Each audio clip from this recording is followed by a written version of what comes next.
Welcome to Behind the Sports Medicine Podcast, proudly sponsored by AJR Sports Science and Healthcare Consulting.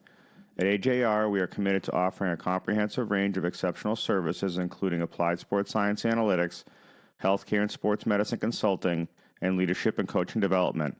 To learn more about AJR, visit their website at ajrsportscience.com. I'm your host, Andrew Rizza, an allied healthcare professional with over 25 years of experience.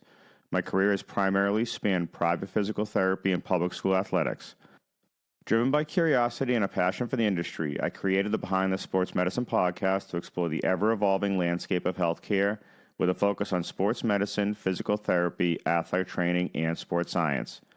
Each week, we'll dive into the challenges healthcare professionals encounter and discuss how collaboration can enhance understanding within the industry. Our goal is to improve the experience for patients and athletes alike. Now, on to the show. On this week's Behind the Sports Medicine podcast, I'd like to welcome Benjamin Beck. Ben is the managing partner and CIO at Beck Bode Wealth Management in Dedham, Massachusetts. Ben graduated in 2002 from Northeast University with a Bachelor of Science degree in Criminal Justice. Ben also played Division I baseball for the Huskies and was looking to pursue a professional baseball career when he found an opportunity in the financial industry and began working for Morgan Stanley from 2004 to 2005. He then went on to work for Merrill Lynch from 2005 to 2013, where he met his business partner, Jim Bode. In 2013, Ben and Jim set out to create a firm based on real-life experiences, one that reflects the financial world we live in today and what matters most to their clients' financial well-being. At Beck Bode, they are committed to upholding their values without compromise and are transparent in their actions and communications, whereas other financial advisors may bend or sway to satisfy a client's emotional needs, they will not. Aside from Ben's business operations, he is an avid CrossFit athlete and enjoys spending time with his wife Danielle and his 4 young children. Now, on to the show. Welcome to this week's Behind the Sports Medicine podcast. This week I have Benjamin Beck, who is the managing partner and CIO for Beck Bode Wealth Management. We're kind of switching gears a little bit here away from sports medicine and talking about finance because I know there's a lot of people out there that want to learn more about how they can, one, secure their finances, maybe work on saving for their kids' college, but then also how to be able to secure a good nest egg for their retirement later in life. So Ben and I have known each other for close to 25 years, maybe even a little bit longer. We had met back when Michelle, my wife, and I had our daughter Lily, was probably a year, maybe old. And then Ben's wife, Danielle, worked with me at Sports and PT Associates. And we had met back then. So it's been a long relationship. It's got to be. Yeah. Yeah. I mean, how old is Lily? I mean, I met her probably when she was around 1 year old on the beach in the Cape. Yeah. Lily's turning 24. So it's, there you go. It's crazy, right? So yeah. Ben, welcome to the show. I appreciate you coming on here. Yeah. Can you give the listeners a little bit of background about yourself and then also how and why you got into the financial profession? Sure. Yeah. So, I mean, I'm a lifelong athlete. Grew up in Portland, Maine, actually South Portland, Maine. Went to school at Northeast University. It's also where I met my wife, Danielle. As I said, I was in sports all my life, got the opportunity to play college baseball and then professionally after that. And it was actually, I don't know if you know this story or not, but it was actually my foray into finance was due to a client of yours at Sports and PT. There was a client that Danielle knew, and I was in the middle. I didn't know it at the time, but I was at the end of my professional baseball career. I remember the story. Yeah. Yeah, he had mentioned that there was hiring going on at the firm that he was at, large Wall Street firm, and that I would have a advantage being an athlete, or by that time a former athlete who perhaps aggressive, entrepreneurial, those types of things. So when I found that I wasn't going that far in baseball anymore, I reached out to him and eventually got the opportunity to become a financial advisor, which was pretty incredible opportunity for someone that didn't come from a financial background, but was always enthralled with the financial markets and everything, as you see down in Wall Street and all these things. So it's pretty incredible. Yeah, I actually remember this because Danielle was in the office with me, and I think it was more or less along the lines of, I got to find Ben a career type of Yeah. thing. And I think that was probably what it was. Well, But if you remember, I was working in the off season. I was working on the back of a garbage truck. yeah. I Yes. don't know if you knew that, You were but chasing the baseball dream. yeah, exactly. Not something that my wife would probably wanted to advertise to everybody back then, but it was something to keep some money coming in the door while I was chasing the dream. But um, moved on from that. Yeah, and I remember it because it's like, Danielle and I worked together for a long time, and I think, seeing, talking to her, through the years, and then seeing you guys become, you becoming successful is awesome because of the way that it happened, right? It happened to be someone that she was working with and they were having a conversation, and like that's how this all started. And we talk about how a lot of doors open up opportunities for people knowing who right? And it's getting into that market depending on what it is. And I got my start by knowing someone in a clinical setting as a student my sophomore year at Northeastern. And by the time I was a senior, they had worked for Carl and Craig and said, "Hey, we have a job opening. You want to interview when you graduate?" And I'm like, "Absolutely." And where have I been for the past almost 30 years? Right? Same Yeah, place. So it does. yeah, It opens up some great doors. So yeah. I agree. I agree. um, when did you? So you worked at Merrill for a little bit, and then Yeah. when at that time when you were working in, for a big corporation, when did you sit down and say to yourself, like, "Listen, I got to break out and do this myself"? When did that light bulb or that? Did you always have that anticipate or that drive to be able to do that and say, "Hey, I want to someday own my own financial firm"? And then when did that happen? It's a great question. I can't say that I explicitly did because you gotta realize that I got into the financial industry not knowing the difference from a Merrill Lynch to a Morgan Stanley to anything else out there. And even in the first few years, not really understanding the differences between a stock and a bond and a mutual fund and those types of things. It's really a learn as you go type of business, right? It's not something that in the medical profession, you go to school for a while, right? Before the degree goes on the wall. In our industry, you take a test. Scary as that sounds, you take a test called the Series 7 exam, and aside from a few other small things, in a few months, voila, you're a financial advisor, which is pretty incredible. So it is a very much learn as you go type of job. So I really didn't know that even at that time, which was 2004, 2005, what opening my own company would actually entail. It wasn't really the path that I was on. I knew deep down I was an entrepreneur. I knew that the opportunity at a large Wall Street firm is such that it allows you to grow your own business within their walls, Mm-hmm. which is similar, but it's not the same. And hold on a second, we get some. That's okay. It's all right. Hey, Hey, what's Nolan, happening? this is number four. How you doing? Yeah, yeah, this is Knowles. Hey, Hey, Knowles, how can you doing? you say hi? All right. Can you go back downstairs? Uh, Nice seeing go, you. go. All right, That's bud. that's great. Oh, always working from home these days. Yeah, I know. When you're home, it's Yeah, never a dull moment. yeah. Yeah. So didn't really know that was the path. Just knew that I was an entrepreneur and I had the opportunity to do so within a respectable Wall Street firm. So it wasn't until late 2012, like a good 8 years later, 9 years later, where I really had learned over time, and my partner who had joined me a few years before that, Jim Bode, he and I really started talking about, hey, is there a better way for us to do things? Is there a way that we can better take care of our clients? Is being inside the walls of a big institution, with both the positives and the negatives that go along with that, is that the right place? And we came to a quick decision that it was better for us to go out and open up our own business and go that route. Yeah, and I think that's when I think at that point, Michelle and I sat down with you because we were at the crossroads too. Like, where are we going to now move towards with our financial stability, right? So, and like I said to you pre-recording here, I said, we've done well by you and you've done a great job. So I can attest to, having somebody that you trust and someone that's there that's invested in you as a client and has the best interest for you and your family. And you guys do an unbelievable job. So We I can't appreciate thank the you more. responsibility. I mean, I think that's the thing with investing. That's the thing I've learned over the last 20 years is that you can have all the knowledge in the world, right? In terms of what the best investments are or not, or different techniques.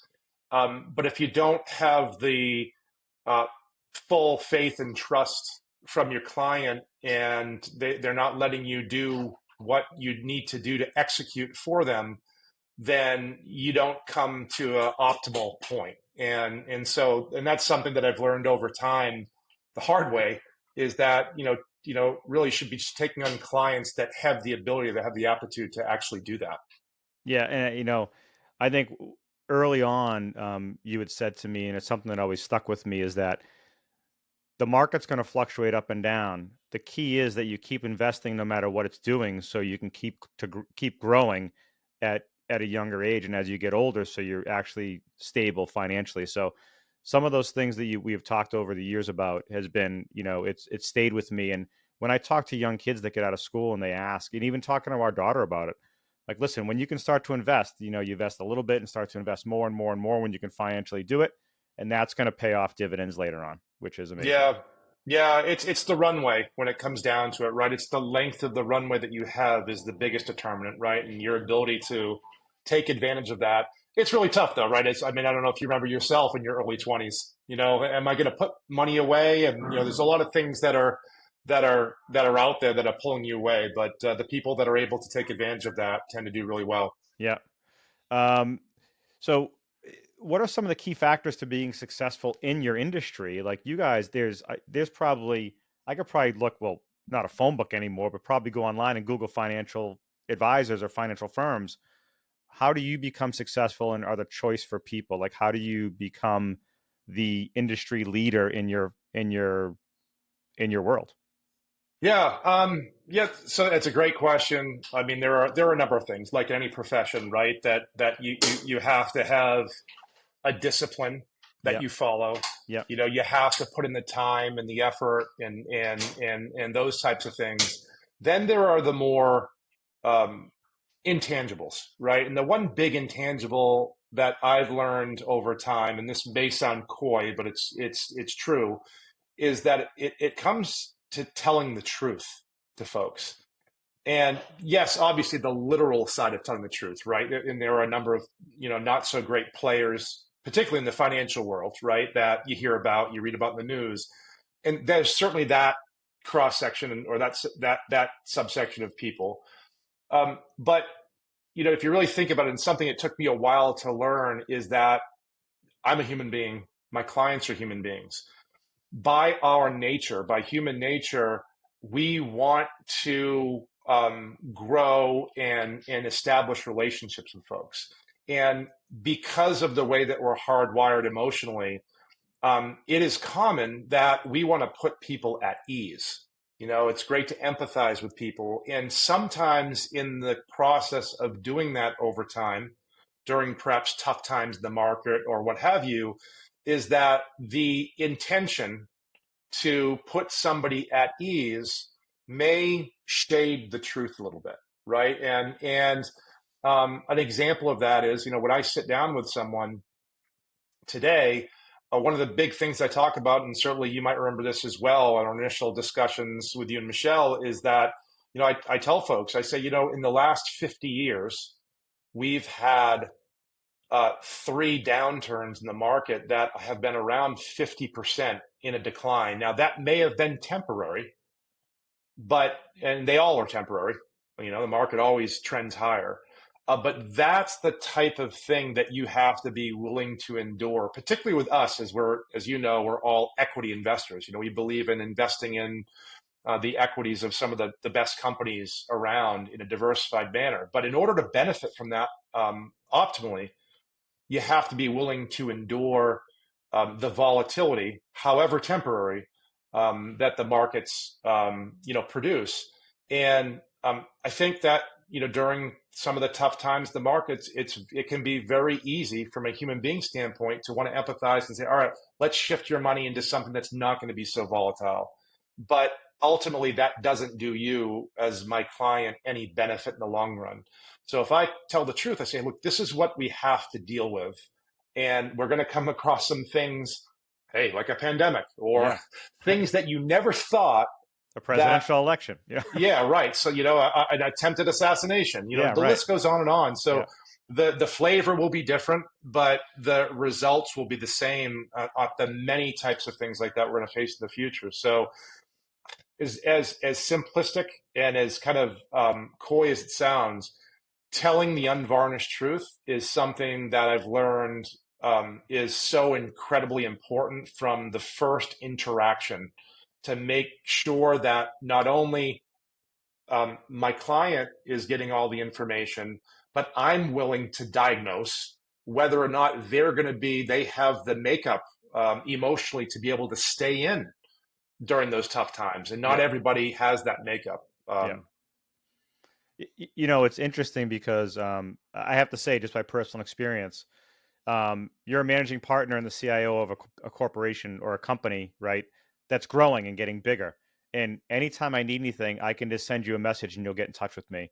And that's the great personal experience that I value, because it's like any other company. If somebody is running a business and somebody wants to speak to the person that owns the business or has the vested interest in their client or their customer, you want to be able to access that person. And I have to say, you are someone that I could, if something's going sideways, I can, hey, Ben, can we get on a call and talk about it? And we set up a time we can talk about it. And that's the good thing about having you as a person of interest, because I think that speaks volumes to what you guys provide for your organization as an organization to your clients.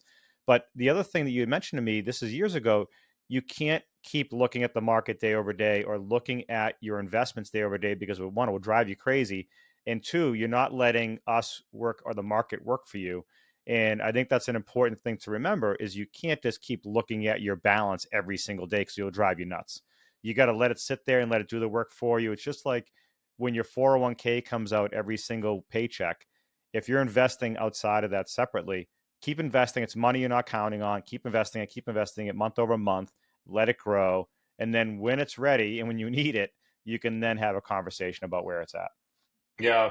Yeah. I mean, I couldn't have said it any better than you did right there. I mean, it's great rule of thumb is just to ignore like your analogy about the paycheck. It's coming out of your paycheck. You're not seeing it. It's going into an account, hopefully being invested right away, and away it goes. That's a good example of a great thing to do as much as you can with your investments. But a lot of things easier said than done, right? Don't open your statements necessarily every month and or look at things every day. But I'll be the first to acknowledge that, especially during the tough times, um, when we're going through tough economic times, or as you mentioned, elections coming up and there's volatility in the markets, it's just human. You want to know first, well, what's going on in my portfolio, then how is this going to affect me or not going to affect me? And Mm-hmm. yes, I hear the age old adage of stay the course and don't do anything, and yes, that makes sense to me in the moment, but this is happening. What should I do? And that, I acknowledge, that's really different. And I really think that is the true value, or an example of the, one of a financial advisor's greatest values, if they're doing this, is that they're constantly and consistently keeping you on that course. They understand through experience that even folks that don't bat an eye when the markets go up and down, there's going to be some point in the future where something happens, whether it's in their personal lives or just overall in the markets, that's going to cause some emotional concern on their end. And uh, giving them the dose of medicine at that point might not be so effective. but giving continual. I like to one a mentor of mine has always said it's kind of like vitamin C. You know, vitamin C can't be stored by the body, right? So in order for it to be effective long term, you have to keep taking it.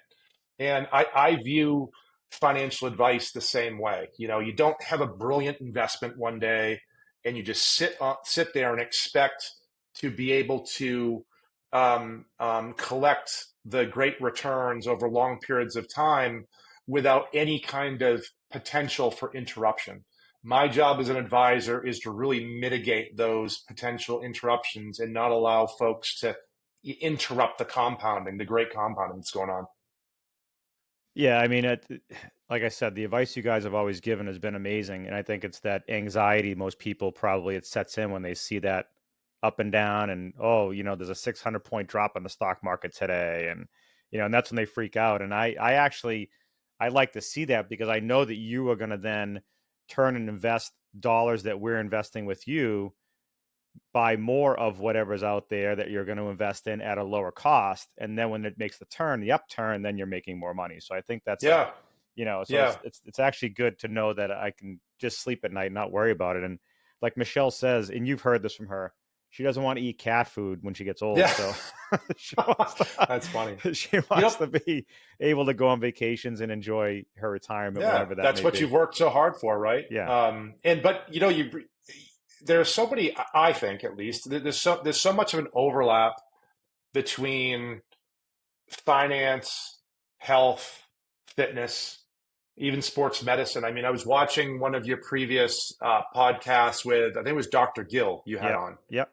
and one of the things that I picked out that he said, which was pretty interesting, is he was drawing attention to while protocols for recovery and getting people back to the field are very, very important. He made the comment that it's actually the emotional state Attachment. of that attachment of that person. Like, am I ready to go back? You know, what if I, take a step in the wrong direction? If my knee kind of feels funny. And I just find that, first of all, I found the whole interview intriguing, but I found such a large connection between that example and what we do, because everything that we can ultimately do for somebody is in fact based on human behavior Yep. and Yep. your ability to control your behavior. Hmm. I just thought that was great. Everything we talk about and like in your business and our business, I always talk about emotional connection with whoever I'm working with. If I know the patient, if I know about their family, if I know what they're doing next weekend, if I know they had a pet that passed away, that connection makes them feel like I have a vested interest in them, which I do because I'm doing this for a reason. I'm doing it to make sure that they get better. And I like treating patients. So it's the same with an athlete. And that's what him and I were talking about is that you have to understand you need an emotional connection, but that patient also needs to feel emotionally connected in a way that they know that they're safe to go back to doing what they do or like to do in order to do that. Now, on the retirement piece, like, hey, I'd love to retire earlier. And if more people listen to my podcast and somebody becomes a sponsor, maybe I can retire earlier and you can listen to Right. more of me. But um, I think, we do things for a reason. And I think we're setting ourselves up for, hopefully having a comfortable life and being comfortable later on in life. But, Indeed. Yeah. um, you did, we talk about personal finance, right? And we look at financial advice and not in this order, but if you looked at personal versus business versus family versus retirement advice, how do you characterize or bucket those differently? Is it kind of the same philosophy for all those? Do you guys look at them differently? Does it have to do with time frame? Does it have to do with age? And I'm sure all that stuff, comes into play. But if you had to pick one of those being the business, family, just advice for retirement in general or personal, like how does that work out? Yeah. Well, I mean, the if it's what you're asking, I think first and foremost, where we all start is what is, whether it's personal, whether it's business related, it's all connected to some future goal or objective, right? It's you use the word bucket, which I think is great. Whatever that bucket represents, whether it's business, personal, or otherwise, there is a goal out there in the future.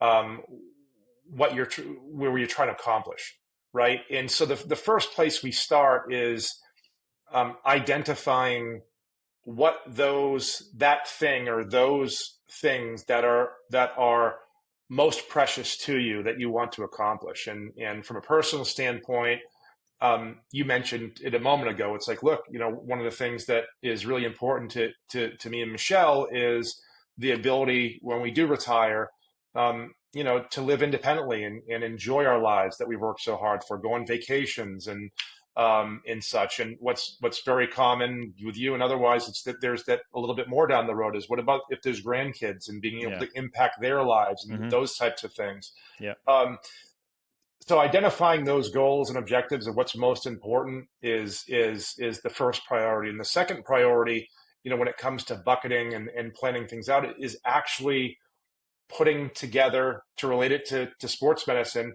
putting together the recovery protocol. Or in CrossFit, it's the programming, it's the workout programming. It's you've got the goal now that you've established. Okay, what's the programming or what's the protocol that's going to get you there? How long of a time you have? When do you want to retire? 62, 65, as early as possible. And then what are the things that we both have to execute together? Like, how much money do I have to put away to be able to achieve that personal goal? Or if it's a business goal of launching a new company, and how much money you have to do that in the time frame. And then from our end, it's okay, putting that all together. And then amongst other things is that, okay, what is a reasonable rate of return that you need given your savings to get there? And then how are we going to fund that plan? What type of portfolio are we going to put together to achieve that goal, and also to respect and acknowledge the number one killer of all things financial, which is inflation, and to fully do that. So if that makes sense, that's the path at which we start and go along to really achieve those. Yeah, I mean that's a great explanation, and like I had just said, how do you bucket those things? And I think you explained it perfectly on how and why. And when is a good time is the other question. Like I think when is a good time for anybody? Do people come to you and say, listen, I can only invest like $50 a month or $100 a month? Like if you have a young college student that comes out and they want to start investing, like how do you start that with them? So I mean, what would the advice be if you had if I sent my daughter to you and said, hey Lily, go see Ben, and very independent, supporting herself, what's the jumping off point for her to know that, one, again, it's the anxiety of not having enough money to survive, but Mm-hmm. how do you break that down? Do you guys take, a salary and look at it and say, hey, you can probably, let's look at all your expenses, and then, hey, you probably can afford this? Or do you just hope the person could come to you and say, hey, I want to invest $100 a month just for round Yeah. numbers? Yeah. It's a great question because it's a totally different conversation with a client who we actually have a fair number of clients that are in their 20s and early 30s. I actually do financial planning advice and management for a number of some of the top CrossFit athletes in the world. And that grew or originated from just my love of CrossFit, then knowing a number of people in the industry. And but a totally different conversation for those folks. The average 20-something-year-old, while yes, thinking someday I'll have children, retirement's not really on their mind, Right. right? I Right. mean, it's not. It's boyfriend or girlfriend, or at some point getting married, and the excitement of being out there in the workforce, working for a company, and or so I try. When it's a son or daughter of a client of mine, or it's an athlete, I try to really help them figure out, all right, really, how much does it take to run your household? Or it's not really a household at that point, but your life. Like, what does it cost to run your life in a reasonable way, right? I mean, you're not going out there and but we're not really taking on, 20 somethings if they're running out there and spending all their money, right? Correct. It's somebody that Correct. is, we can look at whether it's the son or daughter of a client, or somebody that's referred to us, and it's apparent that they have discipline in their lives and they do want to accomplish a nest egg. Don't necessarily know what it's for yet, or they can't really conceptualize fully. Who can in their 20s? Hmm. But we start exactly how you said, Riz. It's look, what is the type of surplus that you have at the end of every month? And yeah, it's important to have a little bit of a safety net in terms of cash, but I'm a little, I guess, non-traditional in that sense, because more often than not, I find people don't need to use their safety nets. So what ends up happening is their cash bucket grows so much, and that's money that's not really working hard for you. So I said, well, look, maybe something around 3 months of expenses is good to have on the side, and let's invest the rest of the surplus every month, whether it's $100, whether it's $1,000, knowing that, look, if a real emergency comes, we can dip into the portfolio if it's something significant enough to do that. But yeah, as we said, I think right at the beginning of the call, the biggest benefit for that 20-year-old is the runway, Yeah. the amount of time that they have to compound year over year. It's a really beautiful thing, and that's I actually love working, particularly with CrossFit athletes, as you might imagine, they're highly disciplined.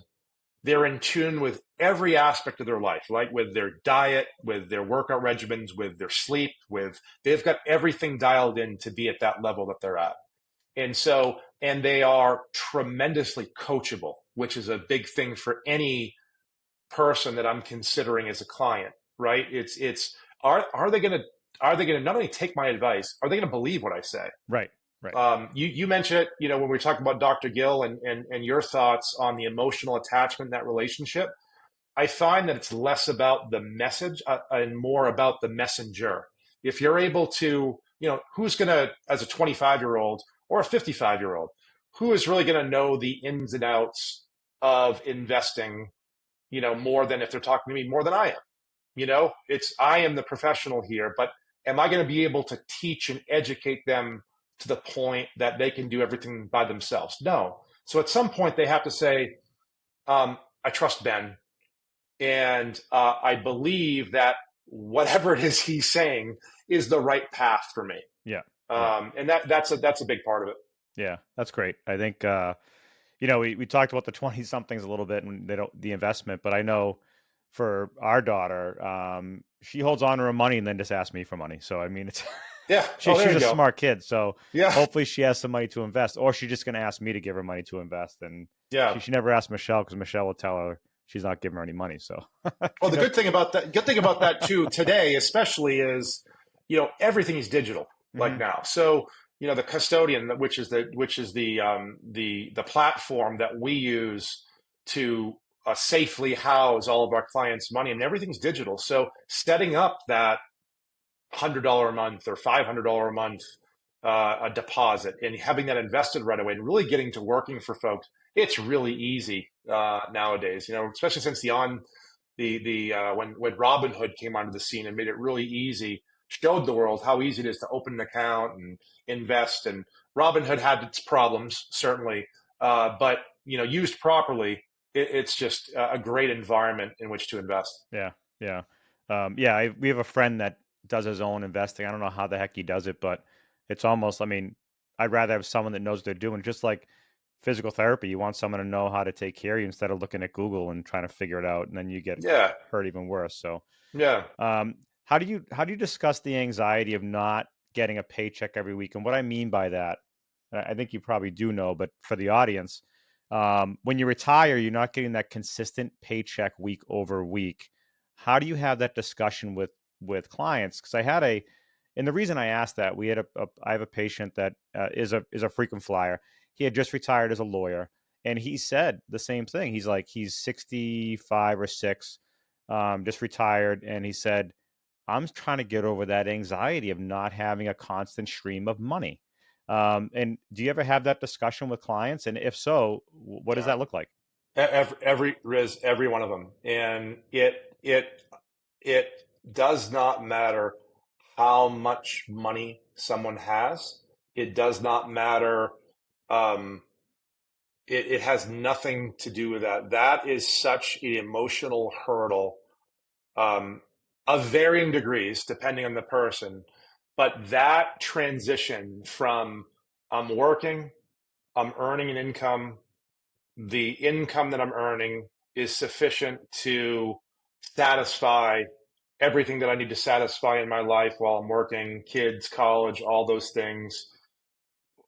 All of a sudden, when we get within a few years of retirement and the um, um, looking at the prospect of ending that income and now being totally dependent upon this nest egg, this portfolio that I built on which I have no control over, right? All right. You really think about it. If you're working, I have some semblance of control. I Yep. don't like the job that I work for. I can go Yep. get a job somewhere else. Yep. If I'm not getting the raise that I need to get after a certain amount of years, I can go work for somebody else and get a raise. I can go out and start my own business. You have so much more control during your working years where most people are not too anxious about the ups and downs, which are very frequent, a Mm-hmm. lot more frequent than people give it credit for, the ups and downs of the economy and the market. Um, but you get within a few years of retirement, and people in their emotions shift to a significant degree. And so, as a professional and as somebody that has a lot of experience with this, I know that when I meet with somebody for the first time, and a lot of the folks that we meet with are in what I call the retirement red zone, so to speak. They're within 10 or 15 years of retiring, if not closer. They've accumulated enough money where it's enough of a balance where they care about, right? Certainly. And now they're getting into that stage of, okay, now it's starting to get real. I have to make this money work. I have to be a lot more disciplined. Maybe I had a financial advisor in the past, but I wasn't really paying attention, and I wasn't really getting the advice that I think I need today. Maybe I've outgrown that advisor. Um, and the emotional and the anxiety that you mentioned is a real thing as that retirement date grows a lot closer. Um, the best and the only strategy that I have as an advisor is to shine a light on that right away, and to make sure that they understand that, yeah, this is a very serious milestone in your life. And that's why it's so important to first, we don't discuss how we're going to invest the money at all in the first few conversations. It's what's most important to you. What do we need to do to get there, in terms of quantifying that financially first. Then what do we both need to do to get there? Put that all together in a protocol or a training plan, and both of us, shake hands as our acknowledgement, or it's our obligation to execute together on this. And with most folks that are willing to go through that process, they are able to enter that period with, I'm not saying that mitigates or is something that eliminates the potential for anxiety, but having a plan that they believe in, and understanding what they need to do, what I need to do, it does carry with it a lot more confidence, than without, for sure. There's one thing that I remember us talking about, as Michelle and I are getting in that we're into the red zone, I think, and it does bring that little bit of anxiety, right? So the one thing you mentioned that made us feel more comfortable was, you said you can't think of retirement as dollars today. You have to think of inflatable dollars or inflatable expenses, right? So I think that's one thing you mentioned earlier, is that today's dollar is not going to be the dollars 10 years from now. So you have to look and plan for that. And one of the things that we also talked about, I think, was, hopefully in that time frame of retirement, that you have less expenses, less financial burden. Hopefully, if you're helping your kids go to college, that's paid. If you have weddings, those are paid. Now you're looking at less expense, less cost of living, even with inflation, right? And you let the money work for you over those, and you're trying to project like people are living longer. So if you're Yeah. retired 65, are you projecting you're living till 95? So you have to make that money work for you for 30 years. So that in itself, like, people are probably like, holy, I didn't work for 30 years, so how am I going to make it work for me for 30? So I can see where that definitely becomes a jumping off point for a lot of people, right? Hmm. Um, Yeah. Yeah, But it's great, and it's not insurmountable for at least a lot of the folks that I work with or we work with as a firm. It's just a matter of um, acknowledging that, okay, yeah, somebody that's retiring at 62, a husband and a wife, one of the spouses statistically today is going to live into their 90s, right? So you're absolutely right when you say that. It's a 3 decade, maybe a 4 decade long retirement. But that's not all, right? Because the folks that I work with, that I click with, that are clients aren't like, I want to retire with $0 in the bank. No, they have other goals and objectives that are really dear to them. Their children, a lot of times, their charitable giving, having impact in the areas that they're passionate about, and doing a lot of those things while they're living. yeah, yeah, Right, not saying, "Hey, I'm going to leave this money," but right, and that there's nothing that I take with a higher level of seriousness than the goals that are put in front of me from a client. So when I take somebody on, it's, well, if this is achieved, if I deem what they want to accomplish is achievable, and we're on the same page, we're going to achieve this. We're going to do everything we possibly can to achieve this. And my role of keeping them going in that right direction is important. But understanding that 3 or 4 decades of retirement, and you think of, hey, what is end of life care going to cost at that point? correct. And those types of like buckets of money that are to a certain extent not quantifiable Hmm. exactly right Hmm. now. I mean, you can estimate like anything else. So the importance of what we do, and I don't know if that's the direction you're going, but understanding once you have a plan in place, how you have to invest or should invest the money with the relevant amount of volatility in order, in other words, investing in companies rather than lending to companies, which is bonds, but investing in companies that our best and brightest companies, the S&P 500, for example, has chugged along over history at about a 10% average per year. After inflation, um, almost triple that of fixed income and bonds. Um, investing in bonds and not investing in equities, I can't see why a rational person who wants to have a great retirement and have a level of independence would ever do that. Anything other than invest in a portfolio of companies. Yeah, I mean, you said it better than me because you're the financial expert, but that's where I was going. Yeah, I um, sensed it. yeah, let's switch gears a little bit and talk about college funds because I think that's one of the main reasons why we end up meeting with you way back was that we're like, oh, we have to maybe think about how we're going to invest in our daughter's education, right? And Sure. having just, the one child, for us, it was a little bit more financially feasible.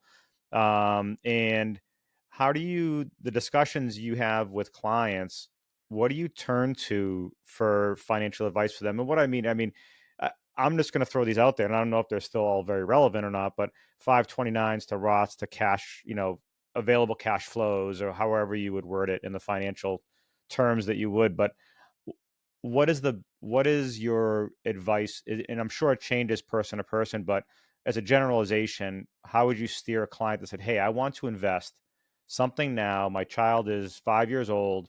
They're going to hopefully be going to college in 12 to 13 years. How can I make this money work for their college?"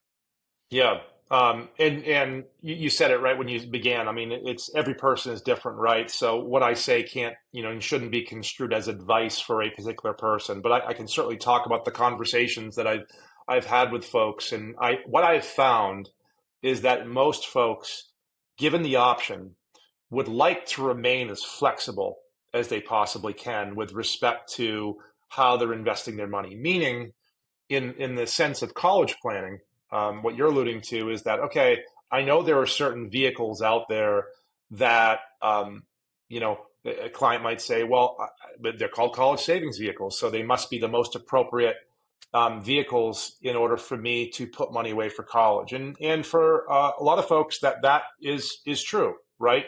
Being able to use a 529 plan, where the biggest benefit of the 529 plan, in my opinion, is you're able to put money into an account. There's really no limit how much money you can put in there, and so long as you use the money for educational expenses when you take it out. And there's certain rules around that, but generally speaking, all the appreciation that has happened along the way is tax free. So on the surface, and actually deeper than the surface, that makes a lot of sense for folks.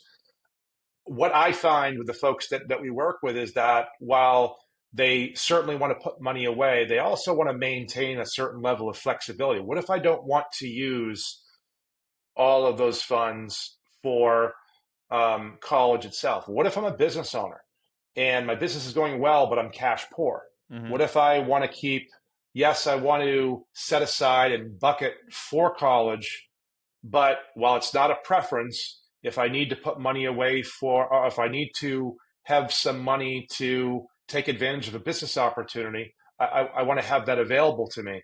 Well, 529 plan might not be the right option for them. The biggest thing is they're setting money aside for that purpose. Um, what I find is though most people would rather forego the tax benefit, and it's an implied tax benefit. There's no guarantee that the investments that are inside that 529 that are available to you, which are different from fund to fund, are going to do what they need to do to be optimal for you over that time period, versus having something a little bit more flexible that you have a lot more direction over.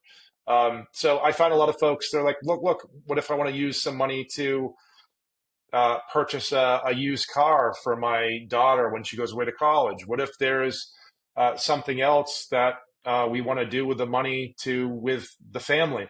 Again, the business example.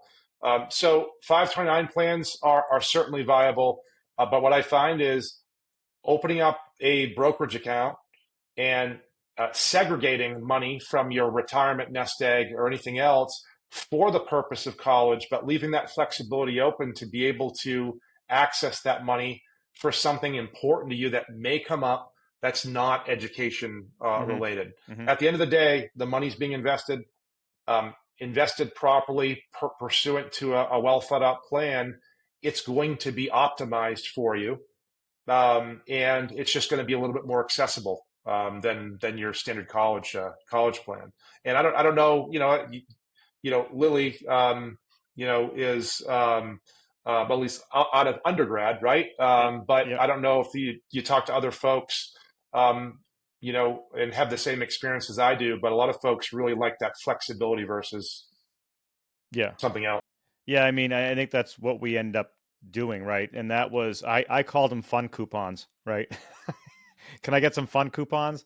Yeah, right. I think for us it was the best choice because we were kind of uncertain how that was going to make a turn. And I think if for some reason she dropped out of college, that 529, that money's in there, and what are you going to do with it, right? So I think for us, the time we talked about it, I think it was the best thing for us. And now, of course, she's in graduate school. She's going into her second year, which is pretty crazy for me to even think about it.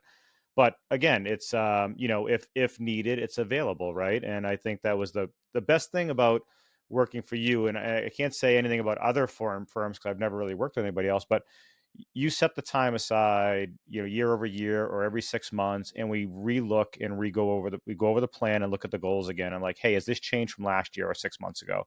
Where are we at? What's our retirement looking? Is it still the same time frame? So there's always that shifting goal. It's just like when we set a plan of care up for a patient, our goals are shifting could be 3 or 6 weeks or 10 weeks, right? So we're on a shorter scale, but it's almost the same thing. You're meeting with people and you're having that discussion. So that's the one thing that's awesome about you guys, but I'm just being biased. So, That's all right. Keep it going. Yeah. um, how do you see Beck Bode Wealth Management growing in the future? Now, you guys have started as a small little company, right? And now have grown, and I think acquired. You have 2 acquired practices or even more now. I think you guys are growing pretty well because you do a great job. So what do you see in the future for you?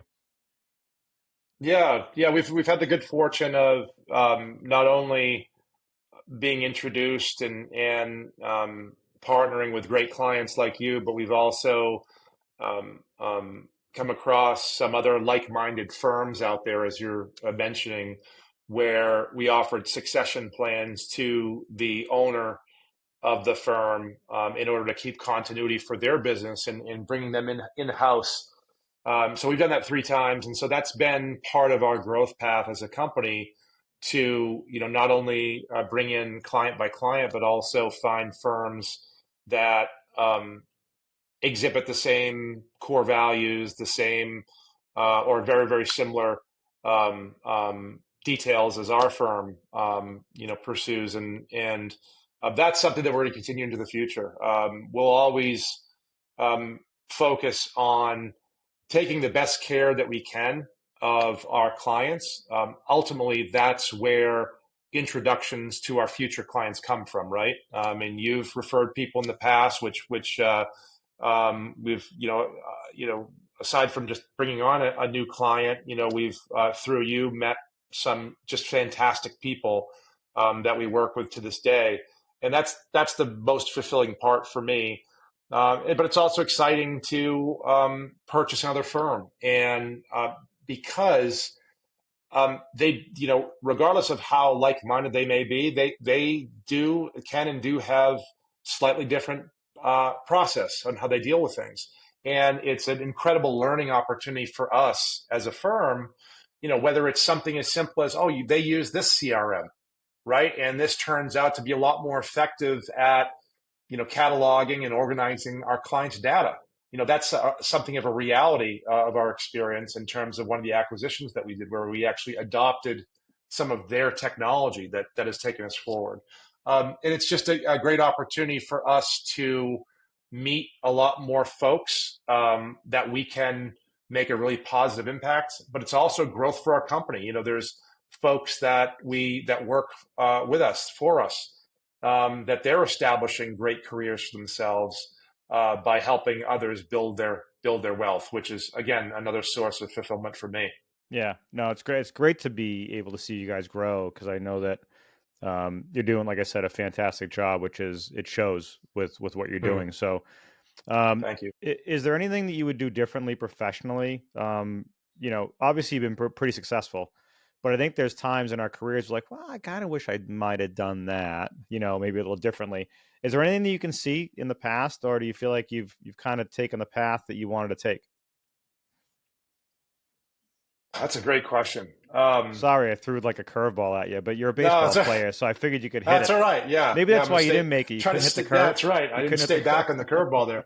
Um, a big part of me is that there's a saying that's always going in my head. It's that you either win or you learn, right? And so I have gotten a question, not the same way that, but in the past, it's like, well, I don't regret anything positive or negative, because certainly the negatives um, learned immensely from, right? Everything that's happened has brought me to this point in my career, in the existence of our firm, and we couldn't have been more blessed. So, but there's always things like, hey, would I have focused so much more on financial planning, from the get go, Hmm. not really understanding really how powerful sitting down with someone and outlining in a very serious, seriously, taking it very seriously, what they're trying to accomplish. Where it's very common in our industry to really jump to the investments, right? It's like, invest in this, invest in that. That's fine. Hmm. But really, without it being tied to a very real, tangible goal for our client in the context of a plan, that investment is kind of meaningless. It's something that goes up and down and really carries no meaning to it. So I guess that there's one thing that I can say without a shadow of a doubt is I wish the I had understood the power and the impact of proper financial planning from day one. Yeah. But it's something that I learned. Yeah, I mean it's great, and I think it's trial and error, right? We learn things as we go, and that's how we get better and we grow. You stay humble, Yeah, which is good. yeah. Um, how about a little other than you being a Dave Matthews junkie, which I know because you've been to how many concerts have you been to? Geez, I I don't haven't know. been to one yet. Somewhere. You haven't. No, I'm trying to. We have to go. Michelle's like, he sounds the same. I don't want to listen to him. I want to go. So maybe I'll have to go with you Oh, the next time he's in town. all right. Next time. We just Um, missed him around here, but yeah, I'll put that note in the file. I'll buy We'll the definitely have to beers. go to a show because Yeah, I'm actually having trouble finding. Danielle won't go with me anymore. My wife. I'll go with you. She's Well, like, hey, I'll all buy right. you the drinks. Yeah. Yeah, she's been to so many shows, but I've probably been to like 25 or 30 shows. And we live 2 towns away from each other, so Yeah, there's no excuse not to. we can Uber in. It's great. Yeah. My guitars are sitting over in the corner, dusty, and I see yours in the background there. So Yeah. I know you've been Yep. practicing. I'm not. So fun fact about Ben Beck. What do you want to let the people know about you that's a little bit, interesting outside of the Dave Matthews, wannabe Dave Matthews? Because I see Oh, you playing his that's it. stuff. Jeez. Yeah, that is a good one though. Um, yeah, I'm a big Dave Matthews fan. I'm ambidextrous. Is that a Hey, there fun you go. fact? I So don't am know. I I. don't know if that's so fun, but I can do a lot of things with both hands. Um, Geez, I don't know. Ambidextrous. I heard you could eat a large pizza in like 3 bites. Easily. According to Yeah. you, you'd roll it up as a kid. You'd roll it up and eat it like a sub. Oh yeah, salt. Yeah, you got to put some salt and vinegar chips in there. That's Roll right. it up, and you eat it. Eat it like a sandwich. Oh Yeah, yeah, that's the yeah. way to do it. So I I don't know if probably that's a gave it fun away. fact, but Yeah, yeah. but I probably gave away the Dave Matthews thing. That would probably be the good one. How many concerts? But well, Ben, if anybody that's listening today, hopefully we get some listeners. I think we will. Is interested in reaching out to you guys, to you or Jim in your firm. What's the best way for them to get in touch with you guys to help them, build a financial plan? Yeah, I think the best thing to do first is go to our website. So that's beckbode.com. That's pretty simple. And either through there's contact forms or reaching out to me directly, Ben at beckbode.com. Following, if folks are listening and they're like, oh, that's somewhat intriguing or unique, but they're not at the point where, all right, I'm not ready to act or really don't know the right questions to ask yet, but follow.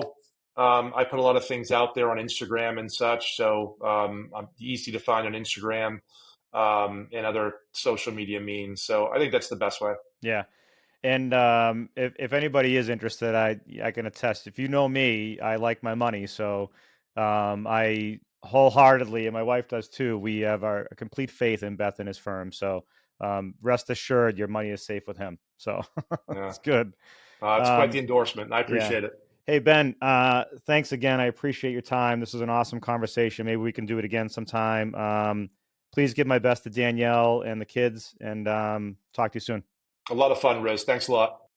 Thank you for tuning in to the Behind the Sports Medicine podcast, proudly sponsored by AJR Sports Science and Healthcare Consulting. At AJR, we're committed to offering a comprehensive range of exceptional services, including applied sports science analytics, healthcare and sports medicine consulting, and leadership and coaching development. To learn more about AJR, visit their website at ajrsportscience.com. This is your host, Andrew Rizza. If you enjoyed the content from today's episode, give us a like, leave a comment, and share on social media. You can find all of our episodes on Apple, Spotify, or wherever you listen to your podcasts. You can also follow us on Instagram at Behind Sports Med Podcast, on X at AJR Sports Sci, or check out our websites at ajrsportscience.podbean.com and at ajrsportscience.com. You can also subscribe to our YouTube channel at AJR Sports Science. Stay tuned for our next episode.